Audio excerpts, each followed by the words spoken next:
مفتی صاحب گفتگو کا آغاز کرتے ہیں، اور ان اللہ مع الصابرین کی جو خوشخبری ہے، میرا خیال ہے کہ یہ کسی اور کے لیے نہیں آئی، قرآن کریم میں کس طرح صبر کی تلقین فرمائی گئی ہے؟ بسم اللہ الرحمن الرحیم. بہت شکریہ. سب سے پہلے تو صبر کے مفہوم کو سمجھنا ضروری ہے.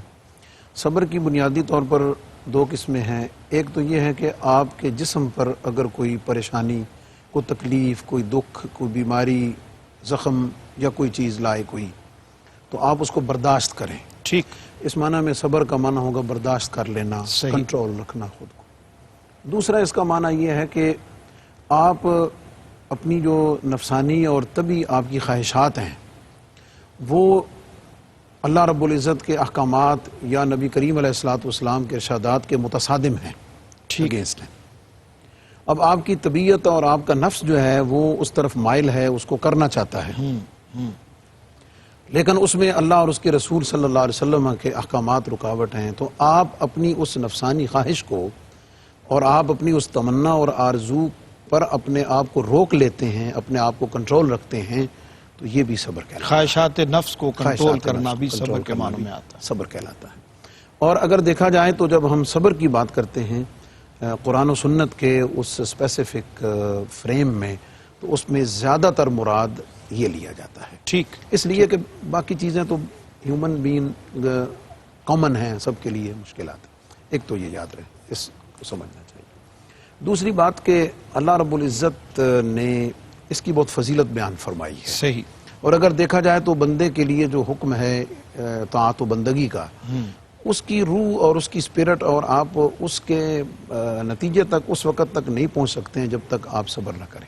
صحیح. یعنی بندگی اور طاعت کی جو بنیاد ہے وہ ہے ہی صبر ہے. بالکل ٹھیک. اور اگر ہم اس کو روحانی طور پہ دیکھیں اولیاء اعظام اور کاملین کے ارشادات کی روشنی میں، تو آپ کہہ لیجئے کہ روحانیت کا جو مغز ہے وہ بھی یہی ہے اللہ کہ آپ نفسانی خواہشات کو کنٹرول کرنا، اس کی پریکٹس کرنا، اور روزہ اس سے ریلیٹڈ آگے چل کے یقیناً ہم ڈسکس کریں بالکل گے ٹھیک. کہ یہ اس کی پریکٹس کرواتا ہے. قرآن مجید کی آیات پر اگر ہم غور کریں تو اللہ رب العزت نے اسے انبیاء علیہ الصلوۃ والسلام کی صفات میں ذکر کیا. وَإِسْمَاعِيلَ وَإِدْرِيسَ وَذَا الْكِفْلِ كُلٌّ مِّنَ الصَّابِرِينَ. سبحان اللہ. سبحان ان کی شان بیان کی ہے. اور نبی پاک علیہ السلام کو اللہ نے حکم دیا ہے کہ وَاصْبِرْ وَمَا صَبْرُكَ إِلَّا بِاللَّهِ. کیا بات. آپ صبر اختیار کیجئے. اور عمومی طور پر جو آزمائشوں کے بعد ان سے نکلنے کا حل ہے وہ کہ وبشر الصابرین، آزمائشوں کا ذکر کیا کہ وَلَنَبْلُوَنَّكُمْ بِشَيْءٍ مِّنَ الْخَوْفِ وَالْجُوعِ وَنَقْصٍ مِّنَ الْأَمْوَالِ وَالْأَنفُسِ وَالثَّمَرَاتِ وَبَشِّرِ الصَّابِرِينَ.